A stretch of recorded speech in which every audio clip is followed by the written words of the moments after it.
Okay, so here we are starting the Sweet 16 in the Discord tourney. Gonna up against Snakeplissken. He beat me in the round robin part of the tournament, so he beat me by being aggressive with Germany. And I took a round two battle that I think was the right choice. Just, sometimes the dice don't like you. So this time he's on allies, I'm on the Axis side of the board. He did the standard buy with the two tanks. He did go Ukraine, West Russia. I know sometimes he'll do the West Russia jam. Honestly, I've never actually played against the West Russia jam. I probably would have been even more uncomfortable if had he done that. But overall results pretty average with two tanks living in Ukraine, five infantry in West Russia. Now this brings a huge question: five infantry in West Russia. This is kind of that borderline of okay, Germany, do you go for the G1 stack or not? It's a debate you see all in the Discord. If G1 goes for the stack and you built those two tanks, does Russia take that counterattack? And as much as I'd love to say there's a cut and dry answer to that question, and I'm sure some people do feel that there is a cut and dry answer to that question, the reality is there's not a cut and dry answer to that question. So it's a pretty tossy up battle. Um, Ultimately, if you really look at it, it's essentially 50-50, slight IPC gain for Germany. Both sides are just really wiped on forces then. One interesting thing of note, he did not move his infantry to Sichuan, so that's going to come into play with some of my decision making as well. Otherwise, R1 was pretty standard. He just kept the three infantry up here. Sometimes I do the four and keep him back. Sometimes move him. Just kind of depends on what I'm feeling like on the given day. Not a big deal there, one way or the other. So I was thinking about the idea of doing the G1 stack with a couple tank buy, and because I know it's a very valid play, because then that threatens even if they do take Karelia, then you can come right back again and wipe out the rest of their forces. So I mean it's a very valid play. I just never done it before, and I'm hesitant to go out of my comfort zone. So we're gonna go with my normal build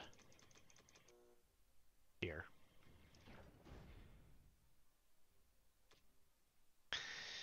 The tricky part here is with Ukraine. So if I'm considering doing a G1 Karelia stack, then I want all these infantry to be able to go up. So basically I've got the 4-inch infantry, the tanks, the fighters here for attacking. I'm still going to do that first. TJ here. I haven't decided on my C Zone 7 yet. Uh, Again, everything tells me play like I normally play. And what I normally play is what do I do with that last sub? Do I go 7 or 10? 7 or 10? 7 or 10? Um, I'm really hoping if I go with this G1 stack, which I'm really leaning towards, then I really want to slow down his allies' development up here, up into the north. Because if he counterattacks, it's going to get weak real quickly up here, so I want him to be slow. So that leans me towards going ahead and doing the 10. There's some debates and arguments out there that if you get a really good C-Zone 7, that it balances us out. Decisions. I think I'm just going to go ahead and I'm going to go here this time. And we'll see, because the worst thing that could happen is that transport live.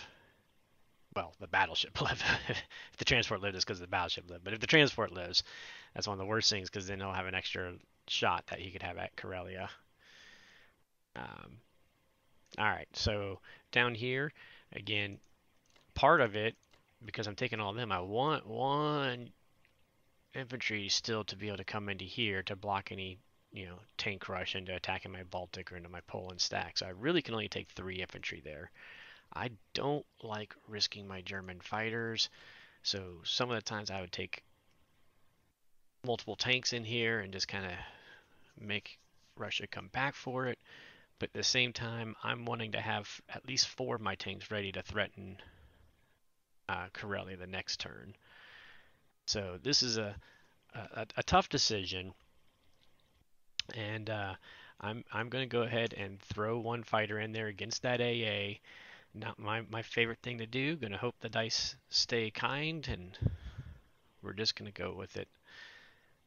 All right, so my one alter is I'm going to go ahead and do 6 here because I for some reason I got a bad feeling about that battle this time, so I just want to clear it.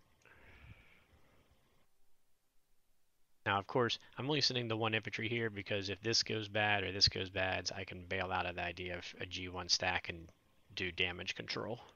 So, alright, here we go.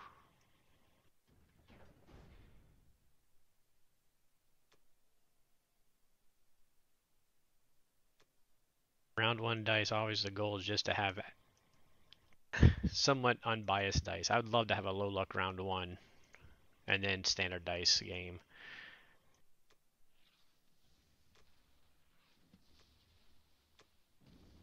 There we go.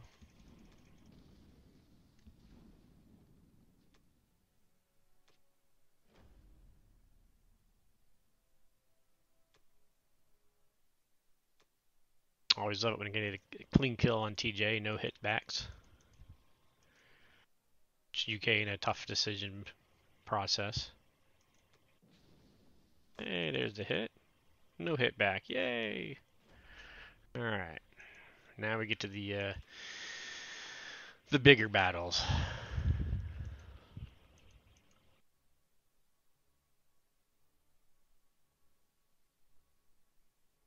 I'd love to have 3 units still surviving at the end of this. Or 4. I mean, I'd really love to have 4. I mean, gonna lie. And I mean boats, not counting my fighters. Just to clarify that answer.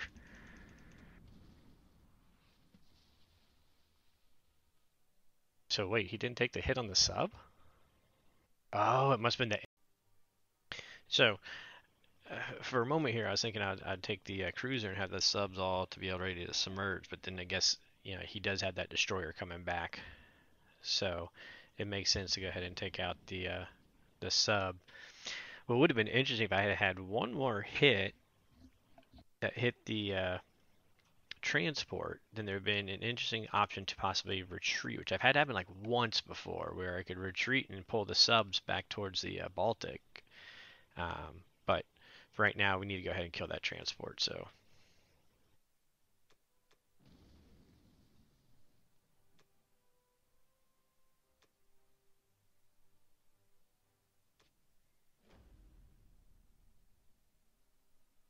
All right, so I'm happy. We got three living boats. That makes him have to think a little bit on his choices there for his build. As long as there's no AA hit. A 5 on the AA, a 5 on the AA.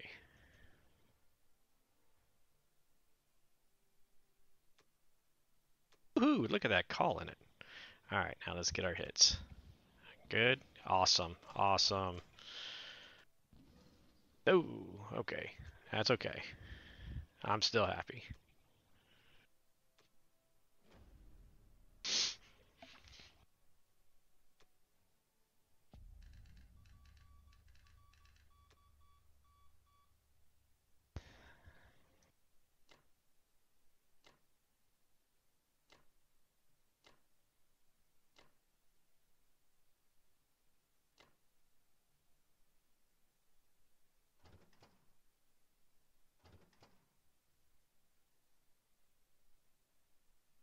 Hold up.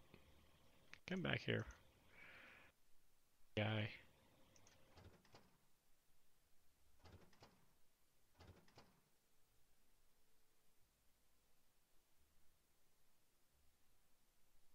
See, I thought there's supposed to be 12 up there. I was starting to get in my own head.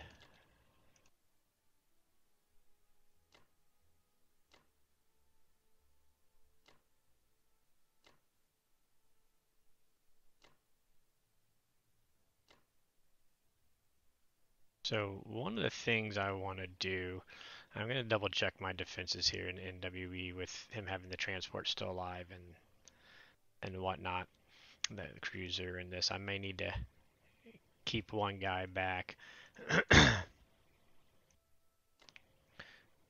but I want to get as much being able to reach Corellia next turn as possible, um, in case he does do the counterattack, and we got to go in there. So I'm going to re-look at it. Now, the interesting thing, you always got to be careful with him being able to attack and possibly stack Ukraine on Russia too, because that can be a powerful move. We're still going to have our 4 tanks here, um, and 1 infantry, and our planes and bomber that we're building.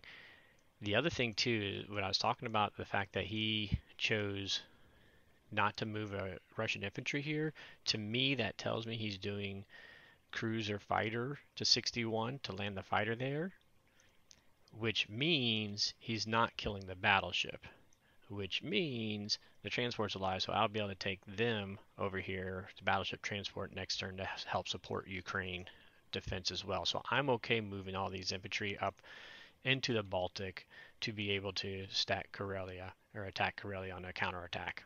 A counter to the counter, I guess. The only thing that I am going to go back and double check, and I've got to weigh the options of, is maybe only 2 here and keeping 1 infantry, well, more infantry back in Northwest Europe, because I don't want to lose my fighters right off the bat either. So I'm going to double check that before signing off on the phase, if I want to do that. So you can just take a look at that in the next video if I ended up moving him here.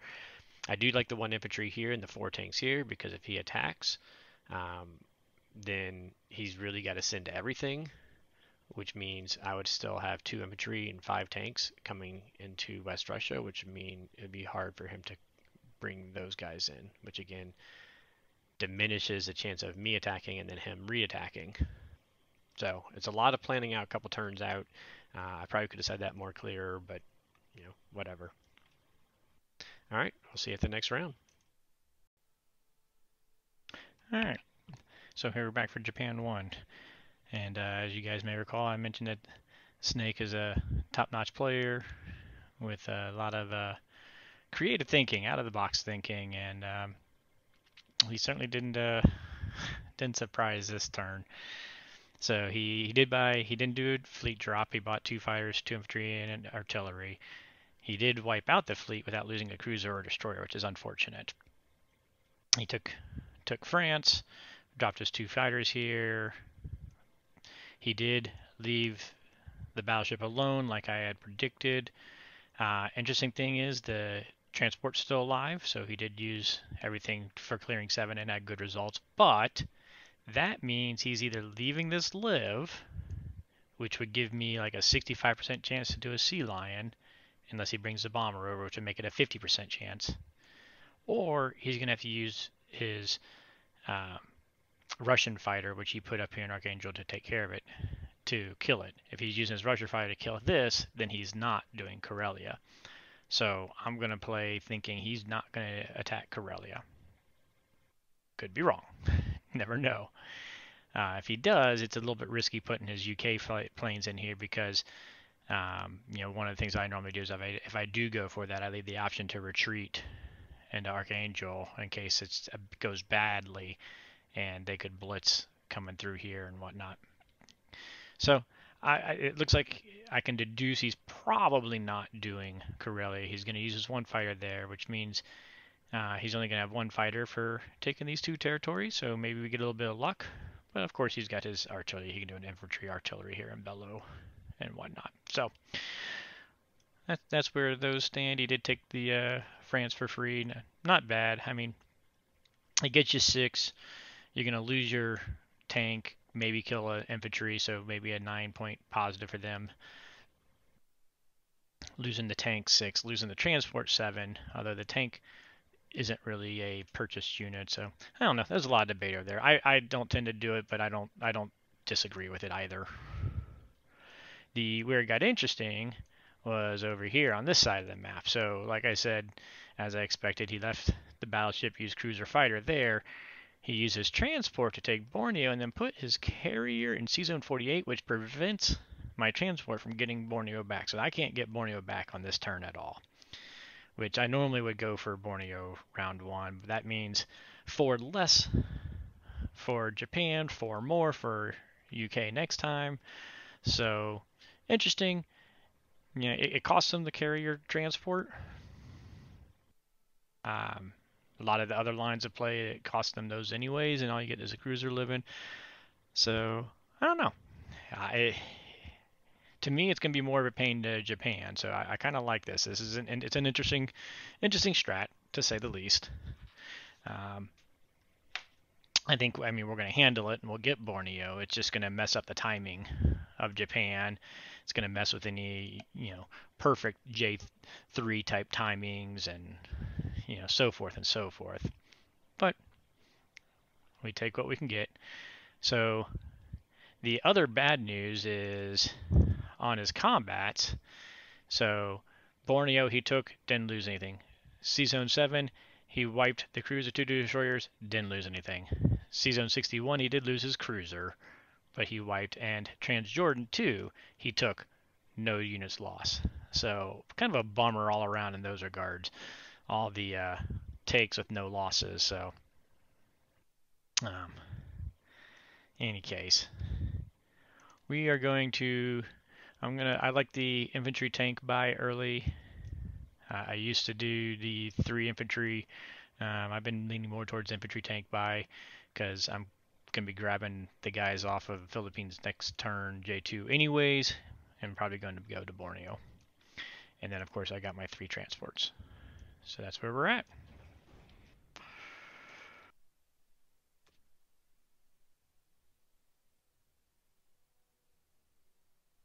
And like I said, I knew the fighter was coming here. Some people will take this. I'm not one to take that battle. I still lean more towards Pearl. Um, we'll see as I'm clicking away what my brain ends up deciding to do. Maybe different than what I'm necessarily thinking. Da, da, da, da.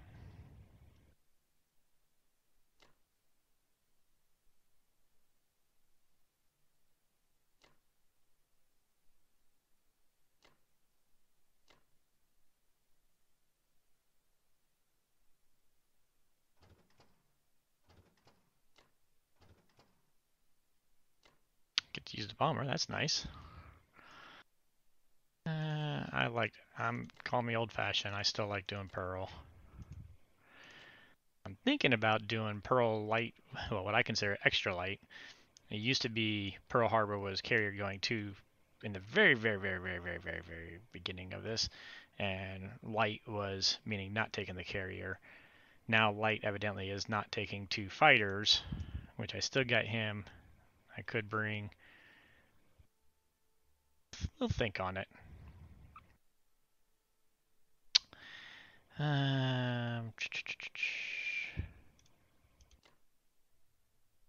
What we got going here? We got 2-1 battleship, 2-2 battleship. Whoa, not there. Let's try something different.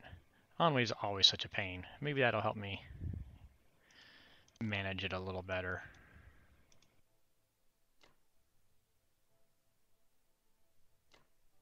Did I already have a fighter going there? Oh, I got 2 fighters going there already. We don't need 2 fighters there. Alright.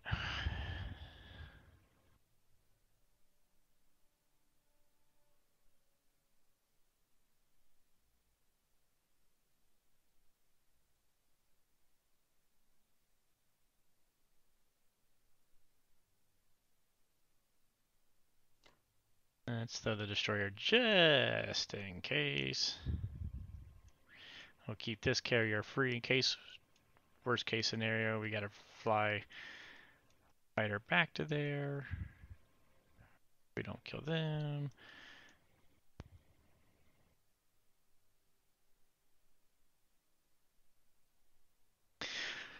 So, do I want to?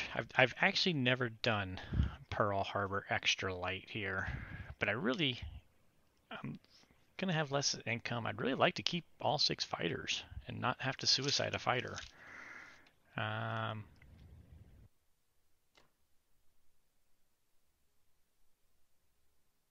you know what?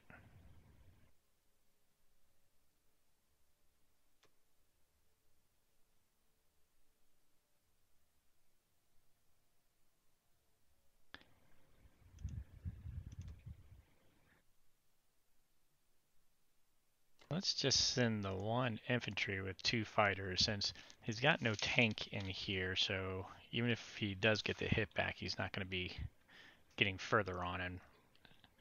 We should get at least 1 hit out of that, and that just makes this a cleaner kill here with a fighter battleship and whatnot.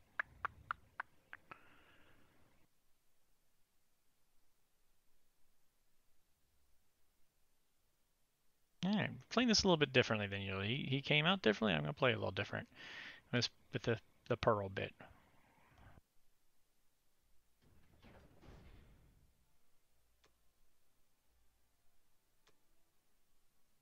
I always like to see this get killed in 1 round.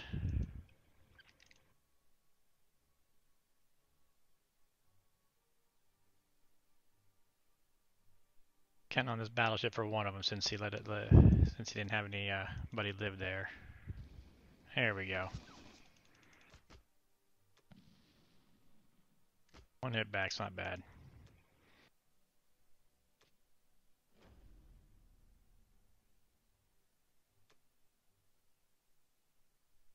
All right, let's get the suspense over with. Let's get this guy done.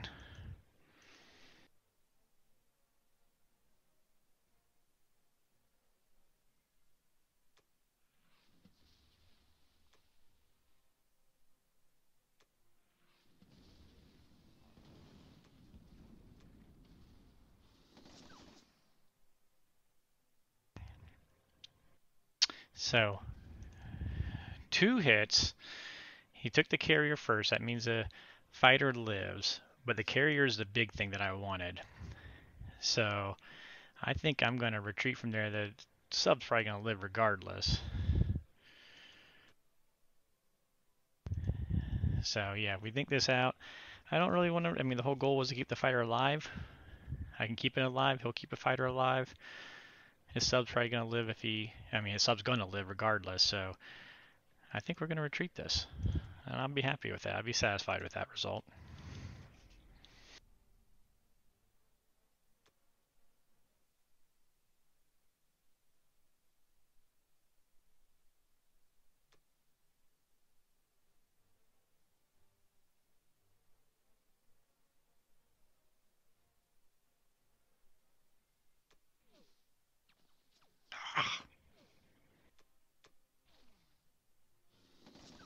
Thank you.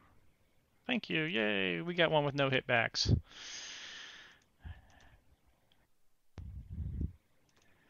Alright, here we go. The cursed battle. It's time to lift the curse. 2 hits right off the bat. Make it worth my while for sending that artillery that way. Artillery did nothing. I swear. Just say it happened. Of course they're going to hit. Of course they'll get another hit next turn. There you go, artillery. Of course he got the hit back. But, as you notice, I didn't get any 1s in there, so if the artillery wasn't here, he'd get yet another turn, so I guess I'll call it a successful move, even though, gosh, I don't think I ever have, never not at least lost 2 units taking that one. Alright. This is where we want no hit back. This is the biggest one for no hit back.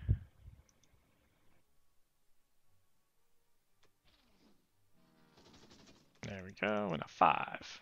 3. Alright, we'll take it. And that's nice. So Pearl and this worked out. A little extra risk just to try and gain a little extra gain to make up for my loss of Burma.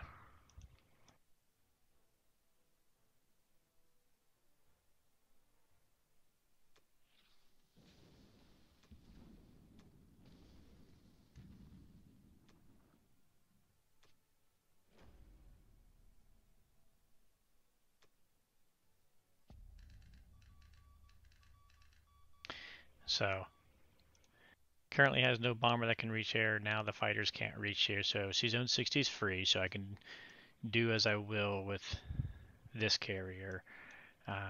1, 2, 3, 4, 5, 6. 1, 2, 3, 4, 5, 6. Yeah, so the bomber can't reach the carrier. Just wanted to make sure I didn't goof something up there. Fighters can't reach there. Carrier's safe.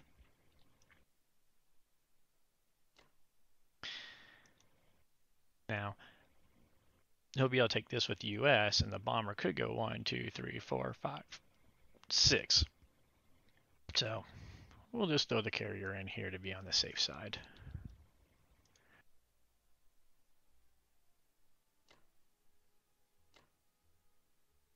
There we go. Keep those guys alive.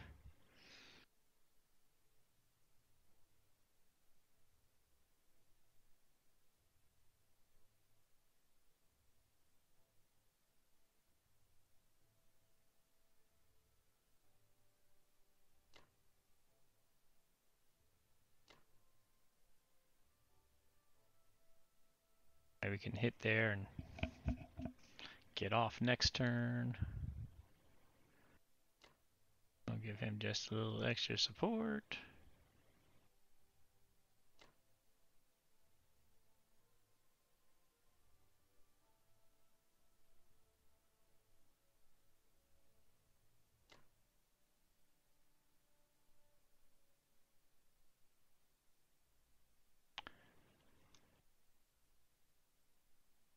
Alright, so we didn't lose a fighter. Happy about that. We still got, took Burma here. Happy about that. All in all, pretty good. He does get one fighter still to live, and of course we didn't take care of that. But I think I'll be satisfied with this.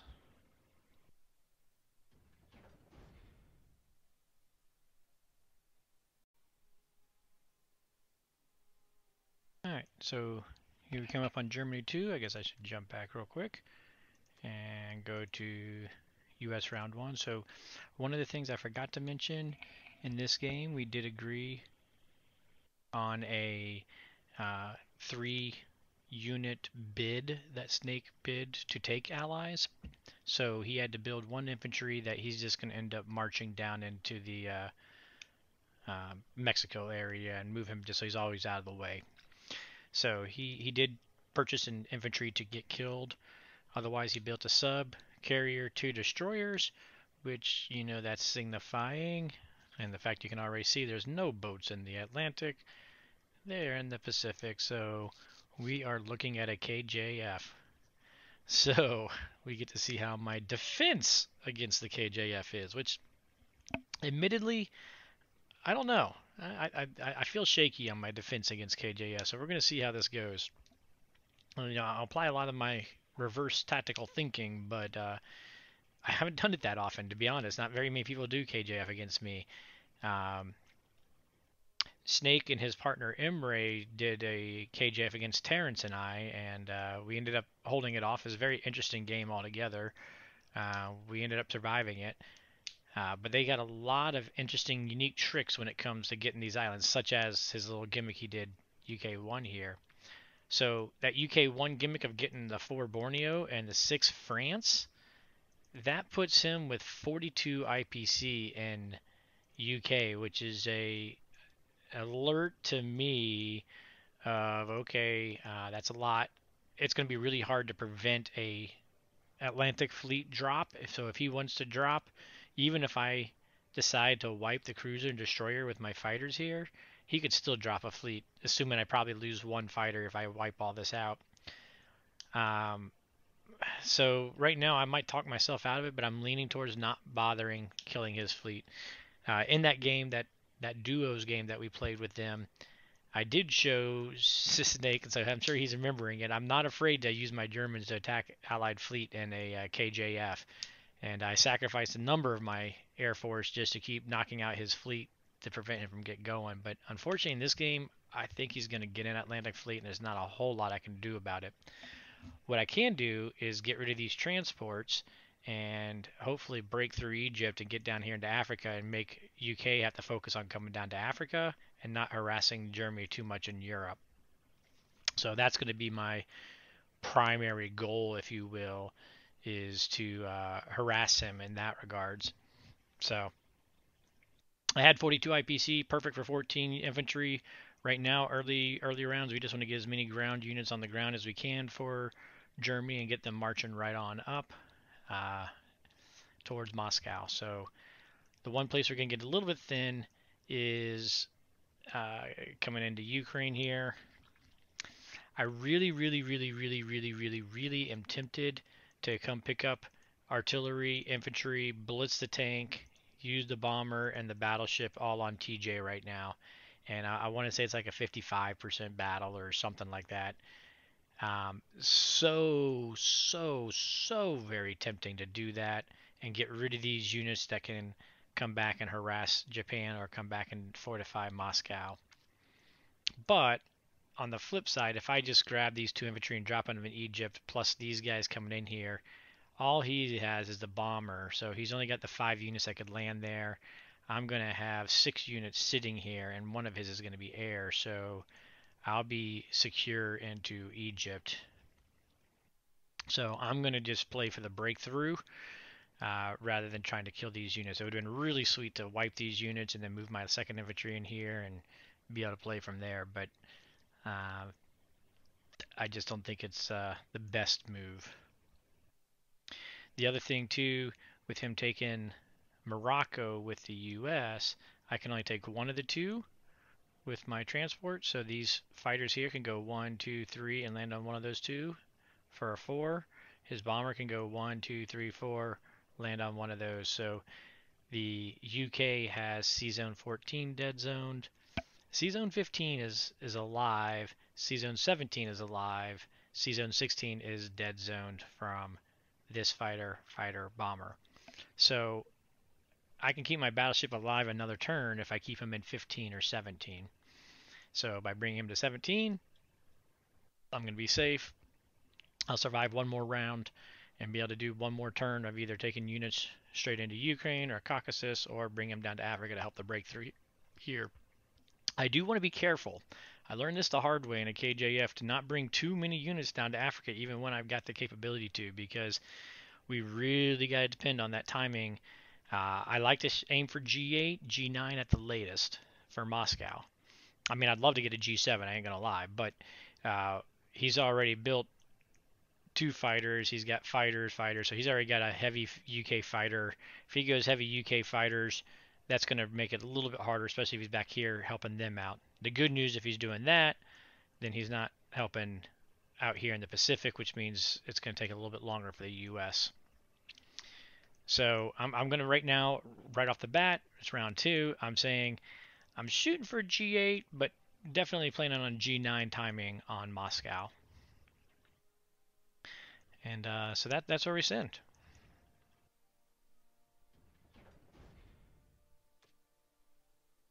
So I definitely want to clear the board of the transports because, again, I want to get freedom in Moscow as long as I can. So we do need to get France back. I'm going to go for the quick, easy kill here on the destroyer.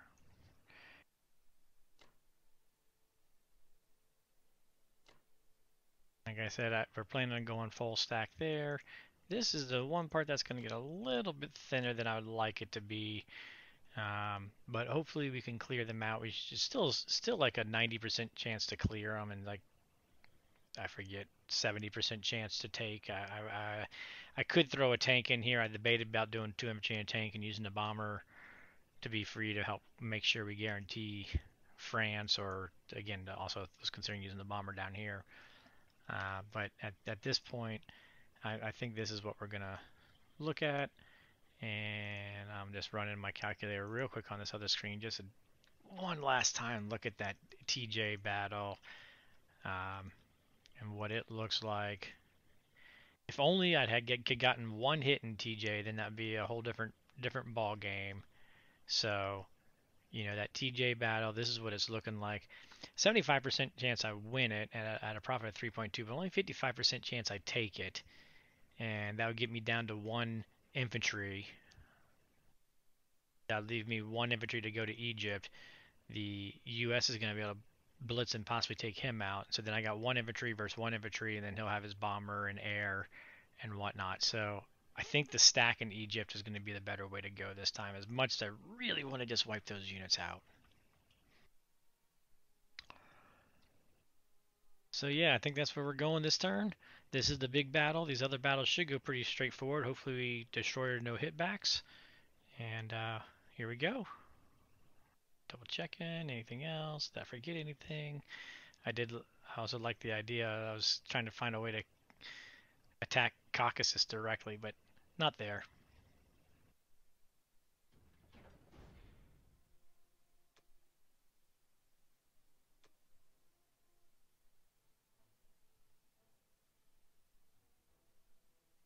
Let's get the hit.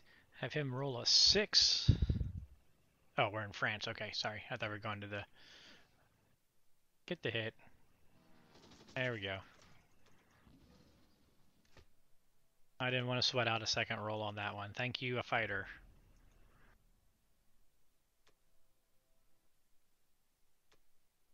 Alright, here's where we're going to get the hit. First round, he rolls a 6.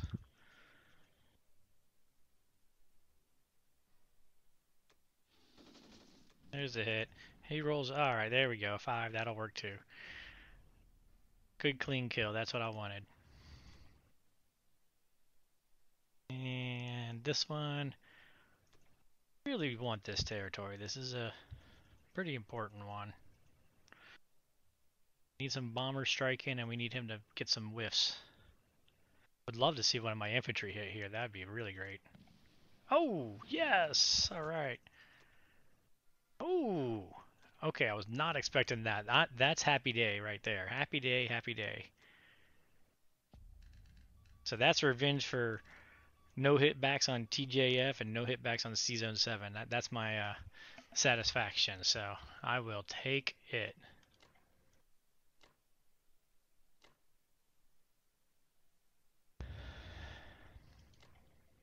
So with the AA and the 5 here, I mean, he could do a 2-fighter and bomber, but I'm not going to send any infantry back here. I want to move everything up. Move everything up. I do need to get a few in here to protect, to counter Ukraine, but we want to move everything up. Move everything up. Do need one here to block any blitzing.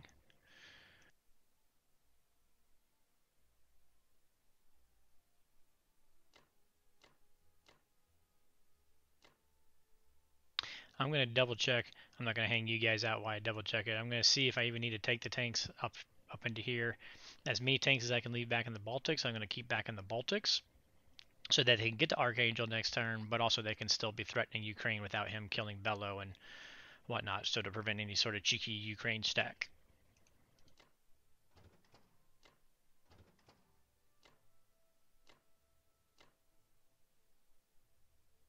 I almost want to leave him here, but I'm going to make the tank have to go 1v1 on him if he chose to try to go for the kill right off the bat.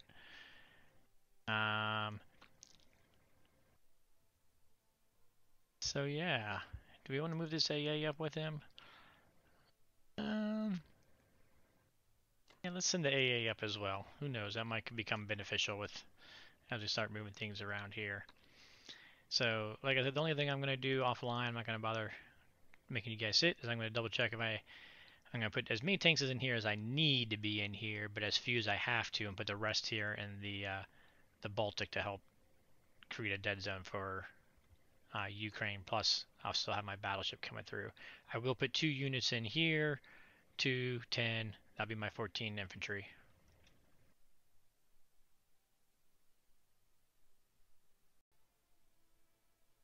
All right, so Japan 2 turn here, UK 2. He bought 3 fighters and 2 tanks. The good news there is that means he did not drop an Atlantic fleet, which I'll talk a little bit more about in just a moment. What he did do is he cleared Burma, no losses, frustrating, and then move some people around here, obviously. So the points of emphasis: one, we need to take Borneo back because we can't lose this much income right off the bat. when we take Borneo, he kept his sub here where his sub can get in and the bomber can come in and I'm going to win. I better win. I'm confident I'm going to win. I hope I win. Anyways, otherwise the two fighters can also join into the battle. But regardless, some of my goals for Japan is I want to limit US's forward movement for US2. So US2, there's really three basic ideas he can do. He can come to C Zone 44 to the Solomons and start threatening down here. He could come up to 59 and be threatening, or 58, one of these two, and be threatening the mainland, make a defense there. 58, you also got the back loop into the backside there you got to watch out for. Or they can come up to 64. If they can't quite get into those, they can come up to 64 and still be able to threaten both C zones down here unless I use a destroyer block or something like that if I really wanted to. So those are kind of the main lines of play. Obviously, the least favorite for him would be 64. He'd prefer to be in 58, 59, or 44 where they can start making moves. So I'm going to do my best to dead zone 44. I say I'm going to dead zone 44, but at the same time, he does have a destroyer here. He could put it as a block and come in, and he could still get into 44 regardless. Because I'm going to be in Borneo, I've only got one way through. If I was in the Philippines, which I'd like to be, I'd have two, but because I need to take Borneo, I've only got the one way in. I'm hoping we can dead zone 59, 58. For US2, you normally should be able to, although I'm hoping to get an aggressive play here. 64, I can't really dead zone unless I brought everybody up here, and then 44 would be open. But I'd rather push them to 64, even though that's my own personal way of playing with US. Is US2, I go to 64 a lot of times to try and stretch Japan out from India to there. But playing my defense, I know how I want to defend it because I know what I don't like when I'm playing US and they do that kind of move. So I'm going to go with trying to do that. The other thing I would really like to do is, because of Egypt here, and we know Germany's going to live, UK can't do anything here in this part.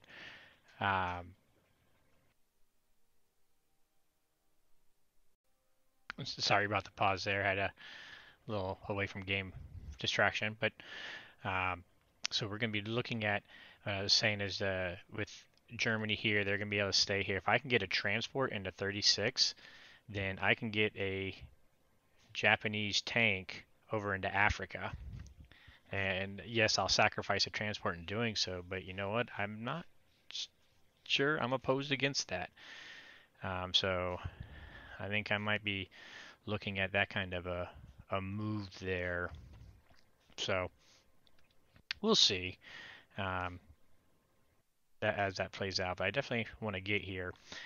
What I had thought about is use a transport with 2 infantry, attack Burma, see how it goes. Just use these 2 infantry, use this artillery to come back with some fighters and see how it goes. And if it goes well, I can move all 5 of these in, and the other 2 transports have 11 units here, which would be fairly strong against a counterattack by UK. It prevents him from trading, but he's got 5 fighters up here, plus these guys coming back. It wouldn't give me a J3 timing, even if I bought a couple bombers. I can't overcome the fact that they're just cranking out the fighters, right? So, that's how UK can certainly protect the J3 timing. So it's not really going to help for a J3 timing. It'd help me preserve units from not trading again on Burma. But if I lose just 1 unit on the attack, then it really becomes a toss-up, almost favorable for UK to attack them. And that means, like I said, I'd only be using 1 attacking unit in here. And I'm just not sure it's worth it. I gotta be careful I don't get too low on my ground units. The returning turn, I'm probably going to be coming back up to 60, and I'll be able to grab some again, hopefully. But it is a little bit of a concern there, is getting myself low on units. So I think what I'm going to do, I'm going to take Burma, but I'm going to drop my units in Thailand, or worst case scenario down here, with a tank and an infantry from my transport ready to shoot over. You say, what if he builds a destroyer block? Doesn't matter. If I kill the destroyer block, I can still non-combat the Japan transport over, and wherever the German stack's at, I can add it. If they don't build a one, then I can drop the Japanese tank, right in, or maybe I won't do that because it could get, picked off by planes, and I may just add it to the stack anyways. Anyways, just some thoughts of planning out a little bit into it here. Other UK unit, we just don't want to lose track of this transport here. Since he did not build any transports up here, this is his only help for defending. So I got 6 units moving, plus maybe transporting over. We'll see. So yeah, that's where we're at. We're going to see what US does here. The next turn with the German fleet might be coming to 15 and dropping right down here if he does take with his tank, because currently he has no US set up here, and I don't think there's any way he could get US set up to dead zone it. And the UK planes, as long as I take that back, they can't reach there, so I keep my German battleship alive a little bit longer, and then who knows where it could go from there. So that's my plans after seeing the UK. Unfortunately, because we are low on IPC, we only got 30. I really would like to have a destroyer getting built, because I only got one here this turn, but I also really want to be able to dead zone up here, so we're going to buy all subs this turn.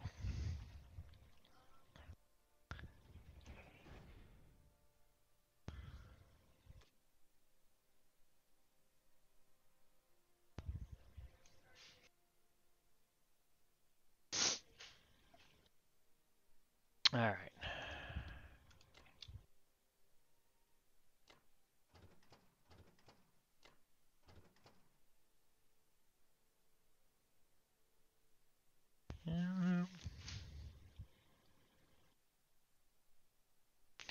Do I want to take a tank too? I think we're going to leave the tank. Oops. I only want one of these guys. Oh, the good old transport. Brouhaha. We want one of them coming with me. Down here. The other transport can just hang tight, because we want him to grab an infantry tank to come down here next turn. Oh, here we go. I'm just goofing all this up now. Alright, start over. We don't want the transport from up there coming in. Oh, I hate transport systems. Get rid of you. You stop. This is the transport I want picking these guys up. There we go. We're going to be bringing a bomber in, or excuse me, a battleship in. Let's see. I'm thinking about that C-Zone 36. What all do I want to have in C-Zone 36? Let's see. He's got 2 fighters and 1 bomber that can reach C-Zone 36. So if we have a carrier and destroyer there, I think we'll be all right. Yeah, so I think I'm going to go carrier destroyer there. So we're going to bring 2 battleships up here to help Z-Zone the 44 option.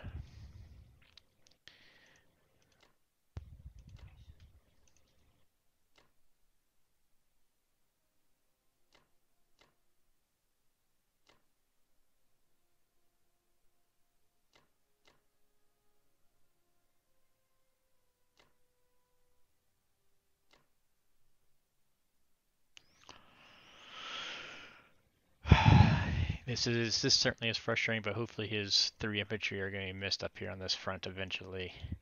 I'm going to put the Honus on him since his U.S. transports can't reach up here. grab the 1 and see if he wants to go for 3-1, or 3-2 isn't a very good odds, but 3-1 is pretty good odds. He loses 1, then I could see about trying to get it back somehow. So, all right.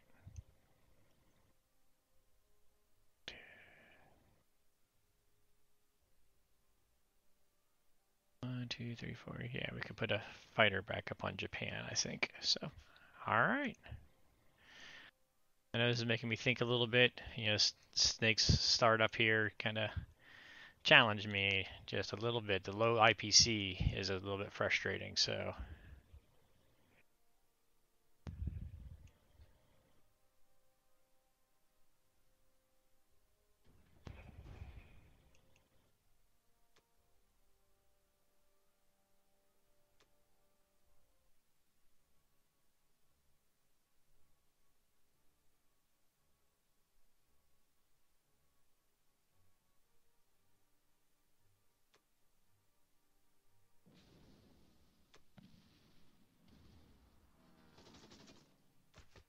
No chances.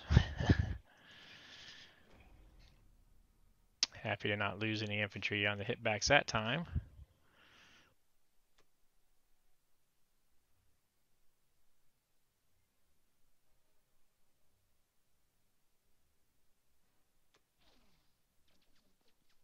Ugh. Oh, whew. Come on. Are you kidding me? Oh, crudola.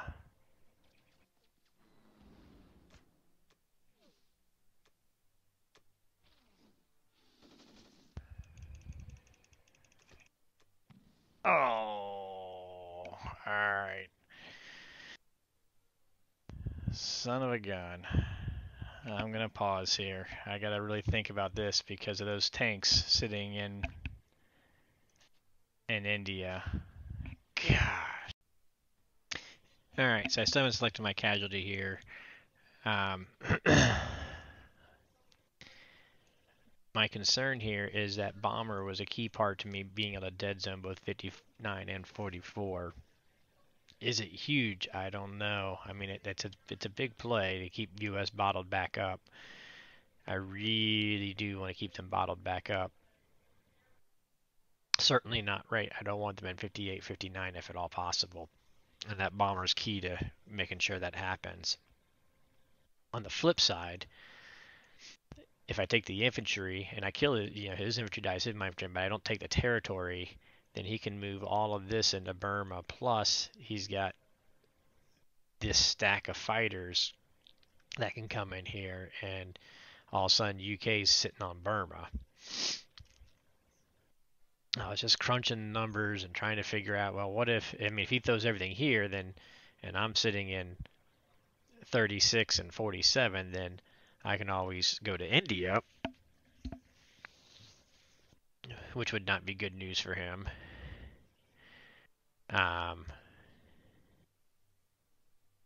But is it really that bad?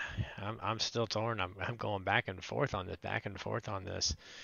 I really don't want to lose that bomber, but even if he gave up India, he could just turn around and come right back into India afterwards. That son of a gun. Lesson learned. When I decided to bring the second transport here, I should have used these two fighters on Burma as well. I was just clicking right on along.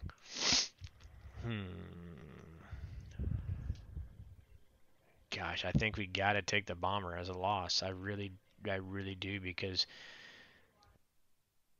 the UK stacking there is just going to hurt too much.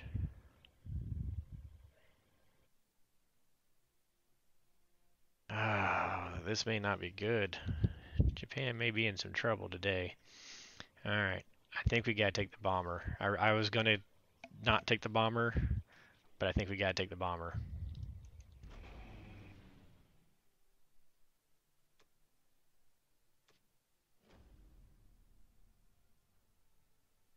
Oh, that's painful. Painful.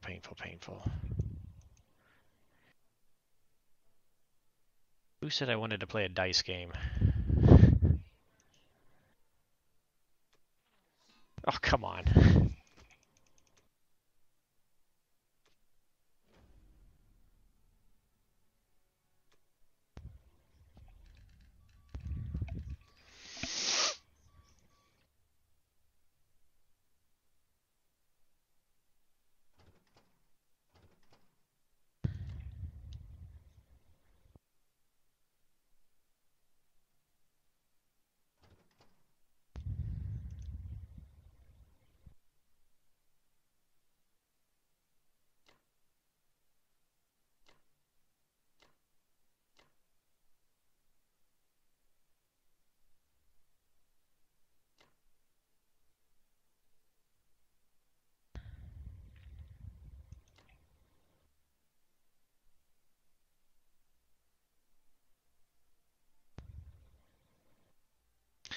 Going up here so that they can help threaten some of this nonsense up here still going on.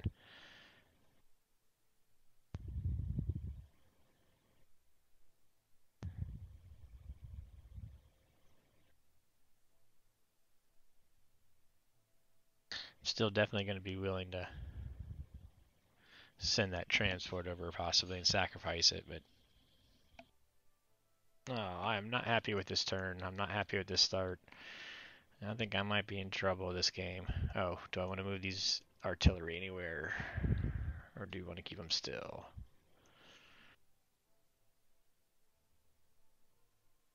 I got nothing that I can do.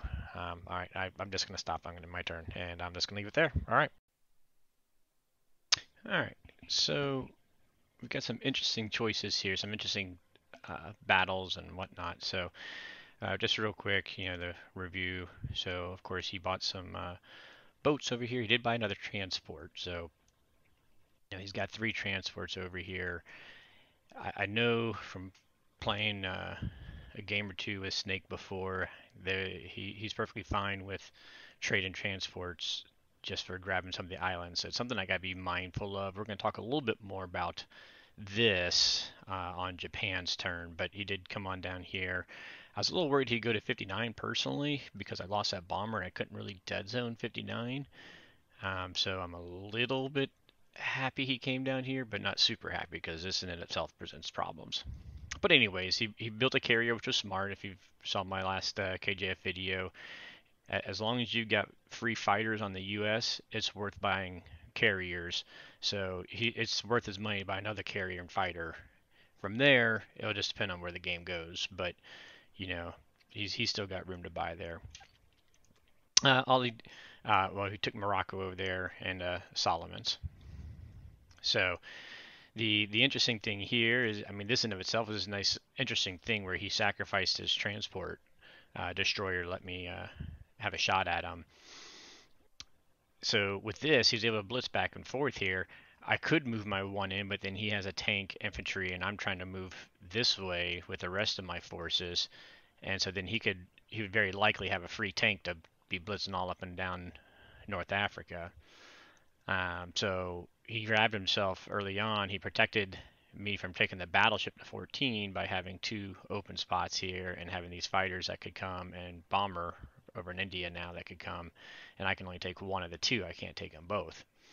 So he's kind of protected the battleship from getting out to the Atlantic that way, and it's given him 2 income for U.S., which of course every ounce of income for U.S. is needed for the KJF strategy. And I don't really want to move my 1 infantry in here because then that's probably going to give up even more. So it's an interesting, little nuance of the game, but essentially that gave him 2 regular IPC at the cost of his transport destroyer that he lost over here. Um, the other aspect, let's jump to round 3. Russia built ground as expected. He messaged me too. It was a slip. He forgot to send his fighters when he attacked with his infantry artillery into Ukraine, and my one guy, or I guess I had 2 guys there, but I lost 1 infantry, but he lost the infantry and artillery and didn't take Ukraine. So that's a nice little bonus for me, I guess, in that regards. So The interesting lines that I want to take a look at um, is first this little part here across the northern Asia to Karelia, basically. So common G4 move is to come to Archangel to make him get off of West Russia, and that's probably what I'm looking at doing. Likely, I'm going to need some J fighter support, or there's a good chance I'll need some J fighter support, so I'm going to need to keep that in mind on J3, which is going to be okay because I'm thinking about the 3 infantry, 2 fighters versus 3 infantry, so that I can get rid of these guys and get a little more J income, take down Russian income a little bit. And so to do that, the J fighters got to land here, which means they could come over to Archangel next turn, and because he didn't come down to 59, they're not really threatened at all. It means it'll play a role in what we're doing in the Pacific. All these dominoes kind of stack on top of each other, but the other part of it is I'd like to move my 1 Japan infantry up here, and if I can get rid of this Russian infantry this turn, then he wouldn't be able to counter him, and so, J land units are gold on the mainland, so if I can get him there, kill these guys, kill this guy, then he has no retaliation on him, so he'll get to live a little bit longer and be able to come back or play with this front, whatever. So I want to take Archangel, and if you guys know, I'm going to end up moving my tanks in here, and anybody who's played a KJF, you got to watch out as Russia that you take Archangel when they've got the 8 tanks and sitting up here, because you don't want them just blitzing through and taking Moscow. So what if, and it is what I'm thinking about doing, is I'm going to take a kind of risky, but the 3 infantry battle on 1, and I shove an AA in there. That means he's going to have to think about how he's going to take that, because I'm also going to shove an AA into Bello. So these are going to be costly trades. I'm going to have Karelia stacked.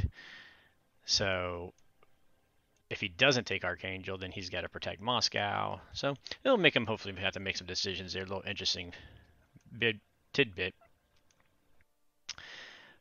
Interesting number 2 is coming down here into the Suez.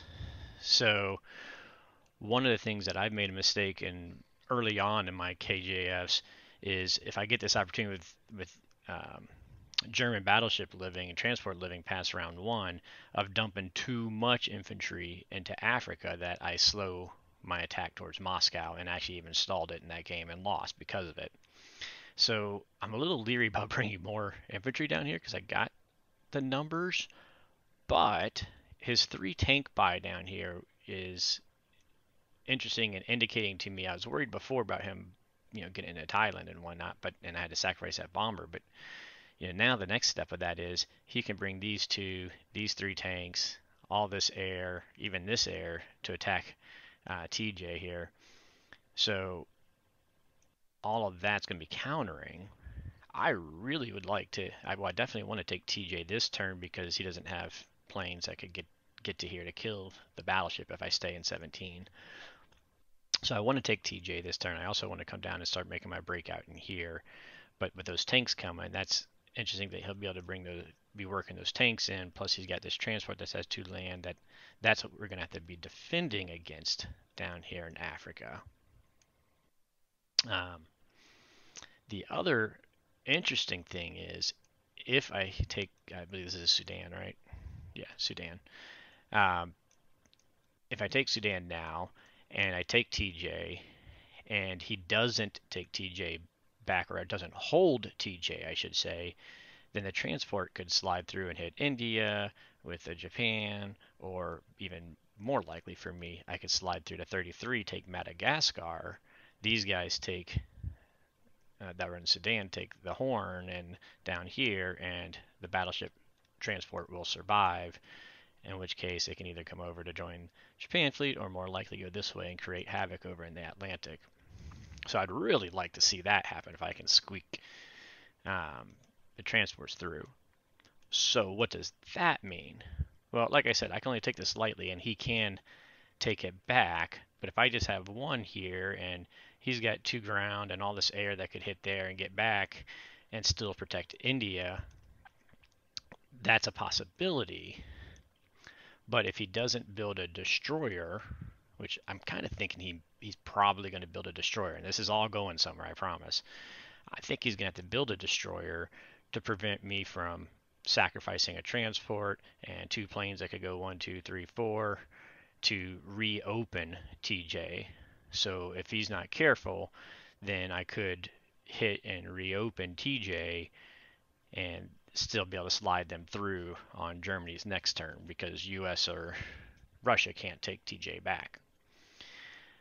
So the simple way is he can build a destroyer here, bookmark that, or he could send the infantry, artillery, and these 3 tanks through and try to stack TJ because that would be 5 units and that would be a bit risky. Obviously, 4 and 2 fighters is spending a lot of Japan troops in there.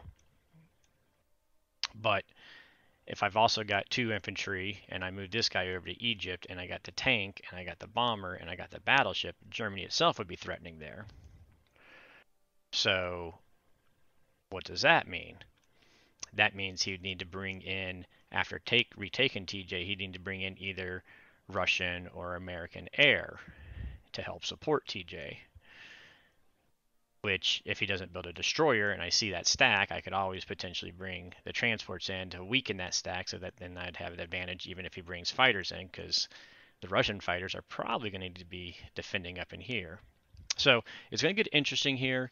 It's going to depend on how he decides to defend it. If he builds a destroyer, that's the easiest, safest way for him to guarantee he holds on here, even with a light trade, and he could keep all his stuff back here. If he moves too much, he's got to worry about the fact I've got 4 loaded transports, unfortunately, minus a bomber coming in.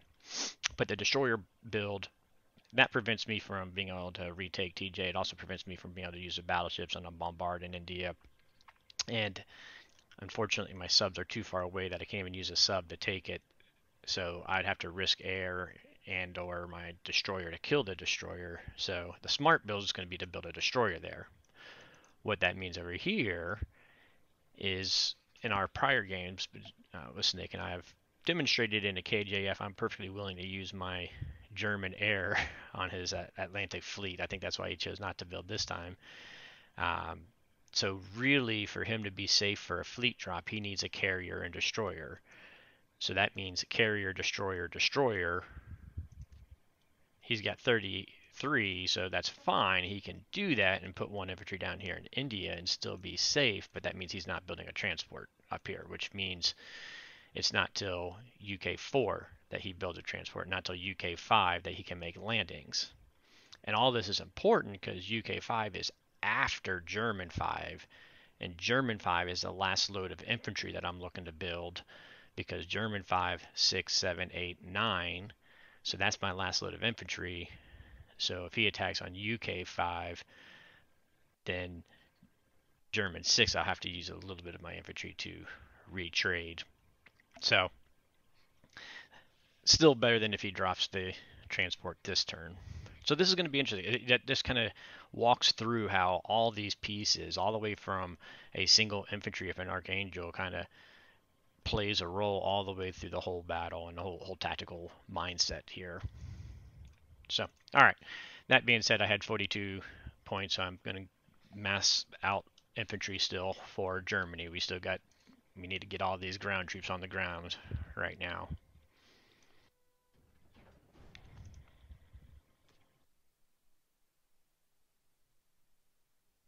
As I mentioned, I really do want to take TJ. I want to force his hand to make him do something here. So I really wanted to only take 1 infantry, but the only way to guarantee taking it is to use 2. So we're going to do this and this just to make sure that we clear it easily. And of course, I do want to do this guy coming down.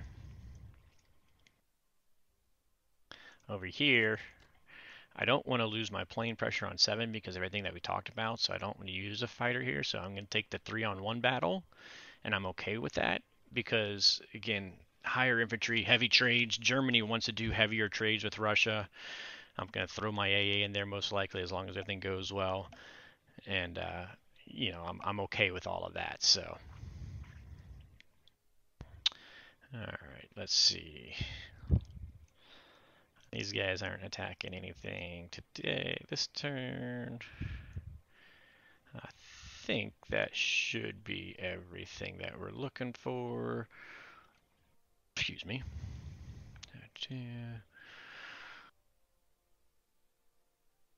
Yep. This is my big battle because I really want to take that. I really want to kill that guy, and I want to take it and make it an awkward take. I thought about using my bomber and trust the battleship to make his bombard hit, but that'd make my bomber off. I have to stay up here in Baltic, and I really kind of want him down here to be influenced on all this. So we're gonna go the safe way. Again, I'm not gonna take that because that'll really kind of free up the tank going around in here.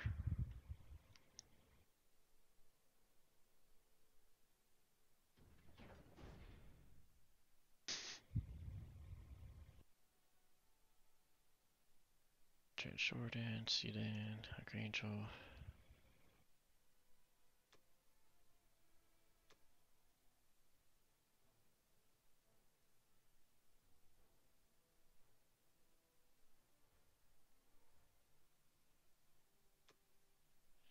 Glad I brought that bomber now.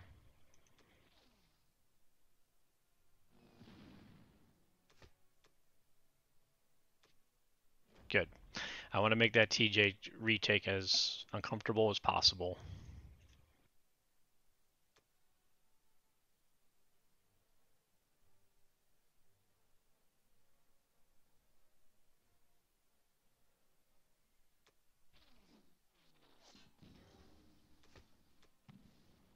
Yeah, would have rather have not gotten a hit, but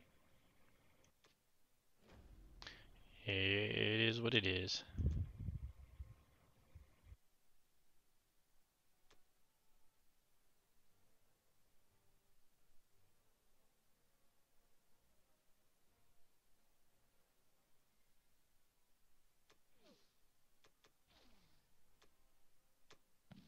There we go. Good.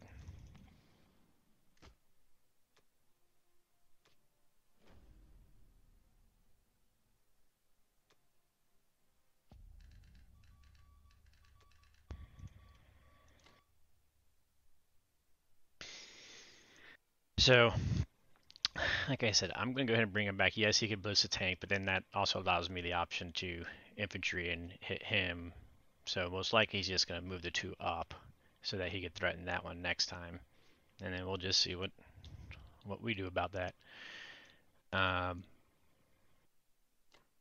want to make Bellow awkward. I want to make Archangel awkward.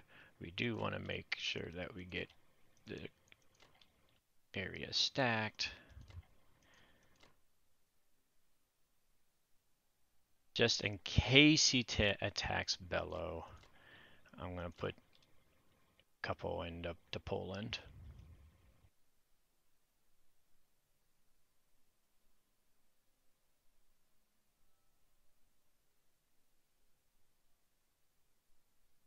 So just to double check. So we are going to have 2 being built. We're going to have 15 infantry, 2 artillery, 8 tanks. Going to make him have to awkwardly take Archangel. I almost want to throw another infantry in there, but I think we won't. Just because I don't want to risk, some sort of shot on.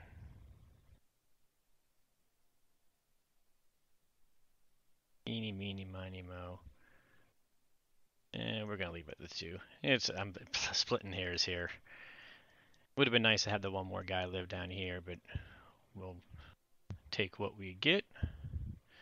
We only need the 3. One well, the tank only. We just need the 1 live. The tank can blitz through 2. The transport can take the other one to Madagascar. With 3 at least we can have 1 infantry tank blitz and get 2 of them at Madagascar if this opens. I don't think TJ is going to stay open, but I certainly want to play as if. All right. Maybe it's better to leave that infantry there. I'm not 100% sure. I'm not overthinking it. And we're just going to call it there.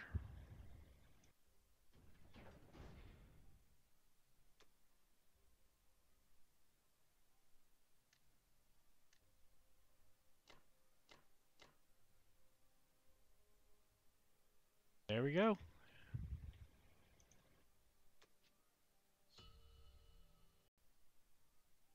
Okay, a lot to uncover here. Um, First off, UK, they bought 2 infantry, 2 fighters, and a tank. So good news is they did not build a destroyer here, and they just sent the 1 artillery. So I have that option of trying to open that up with Japan and letting the battleship come on down to season 33 next turn, gathering those 3, and hopefully creating some havoc there. Is one thing. Also, he did not build the fleet again. He built 2 more fighters. He did not float them into West Russia, though. He went up to Iceland. So what does that mean? That means he's not planning on staying in West Russia. Probably not feeling the risk of trying to take on the AA, and is going to be pulling back into Moscow and Caucasus. So I won't need to do the Archangel come back type of maneuver. So the other part of it is the fact that that means I won't need to go there. I also will potentially have the option of Germany 4 coming straight into West Russia. Max buy, they've got 22 IPC that they can buy next time, so 6 infantry and artillery that they could add. I added all that to everything they have here and everything that I have sitting here. And if it moved into West Russia, it'd be a 50-50 battle, so it'd be nice to have 1 or 2 Japan fighters that could sneak into West Russia to help secure that. Of course, that's going to make this whole bit that's getting scary over here even more thin. So the issues I'm running into is because I chose to drop my men down here, I have no infantry directly for attacking Burma. And again, he's got these 4 tanks just ready to blitz right through everything. I really want to use these DEI guys. I don't like leaving infantry laying around because I play a very thin Japan group right now, and I'm planning on building boats, so it's going to stay thin. So a little bit of concern there. The only thing I have directly I could attack him is using my artilleries, which almost feels like a waste. The other thing is he's got 7 fighters and 1 bomber here. And now this is big for 2 reasons. One, I can just, come up here and stack and prevent him from, if make him send a transport just to take. And we were planning on trading back and forth as kind of the traditional that the U.S. sacrifices a transport and then Japan sacrifices transport back and forth. But if he drops a transport in one of these for free, then UK gets to fly over 7 fighters before Japan gets a turn. So there is no trade. This is a tactic I fell to this once before and well twice before really. So I need to be really mindful of not just giving him an island for free too. Now that's the challenge. The second part that this 7 fires and one fighter, or excuse me, 1 bomber does is really, Yunnan and Thailand are pretty dead zoned by 8 planes, or 8 planes can hit those 2 spots, which is going to make it really rough to keep trading and trying to hold Burma. So he's going to be breaking through the land route here pretty soon. I'm really kind of torn on what I want to do here. I think I made my decision. I think it's probably going to mean that US 4 he'll be able to throw. We're going to see. I'm not super thrilled with my options here because this is getting tight because, again, even just giving up an island is going to be trouble. And I only got my 1 destroyer left. I mean, yes, I could put my 1 destroyer here and that saves everything for this turn. But that means I can't really stay in C-Zone 48. I really need the destroyer to come in here to help stack zone to C-Zone 48. So there's just a lot going on here. And my build, I really want to put them in 60 so that next turn I'll be able to use them again, use some destroyers as blockers coming next turn, because this is what we're looking at build-wise. It's going to be 3 destroyers and 2 submarines. Of course, he's got 2 4 fighters and a submarine that could hit that zone. So that's kind of at his advantage. I'm going to throw that destroyer up there, actually. Or a sub. You know what? I got to pause and think about this a little more again.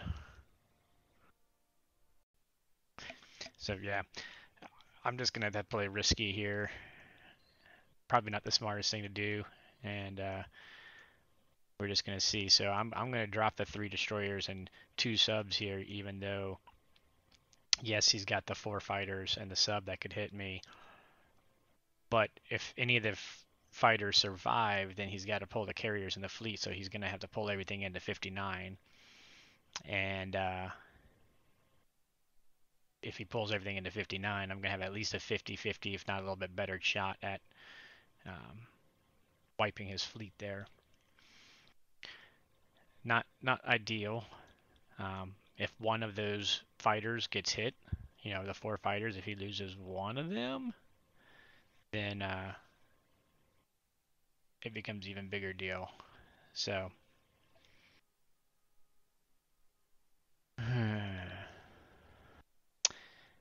the other option I played with is just leaving these guys alone up here and maybe building a carrier and a couple destroyers and landing my fighters out here, and then I'd be in a better shape. But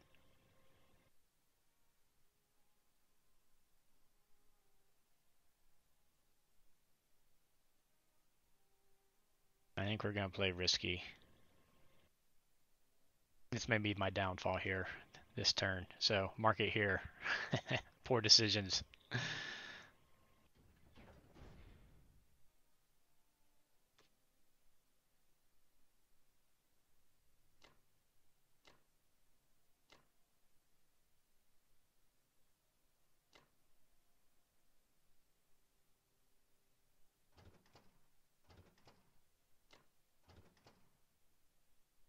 So because I'm running short on guys,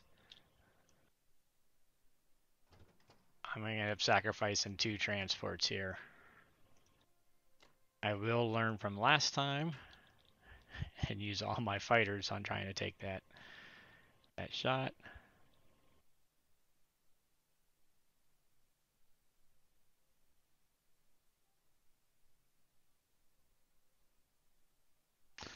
I am probably setting myself up way too thin on Japan here, and so this game's going to get really pretty interesting, I got a feeling. But what the heck. Never said I was good at defending KJFs. Here we go.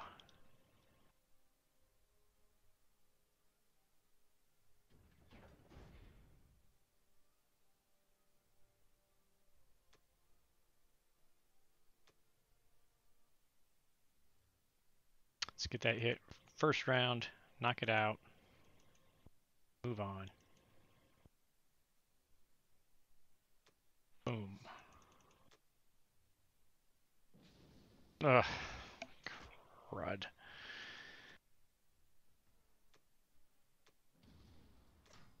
And a 5. Brutal. Well, now it's really not good.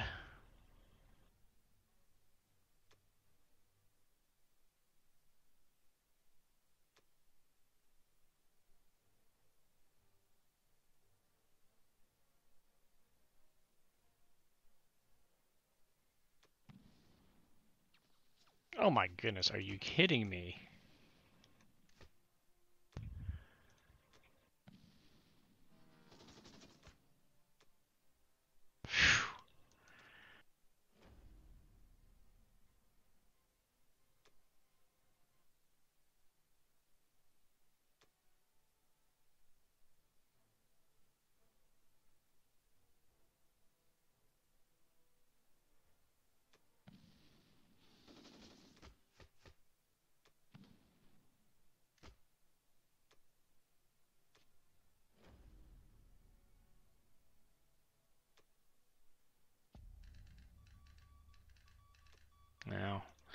That's frustrating, but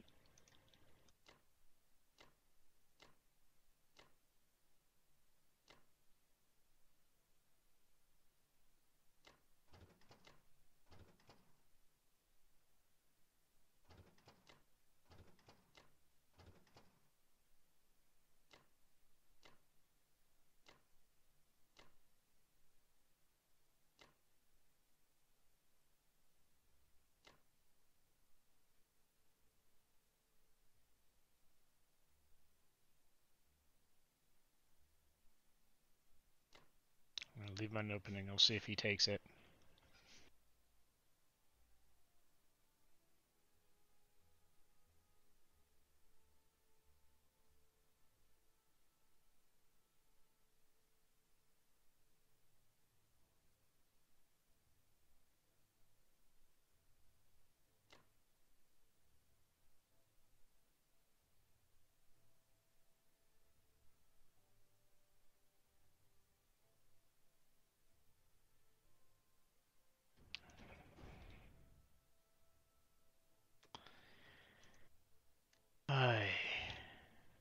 I'm not liking myself. Alright, well, that's that for this turn.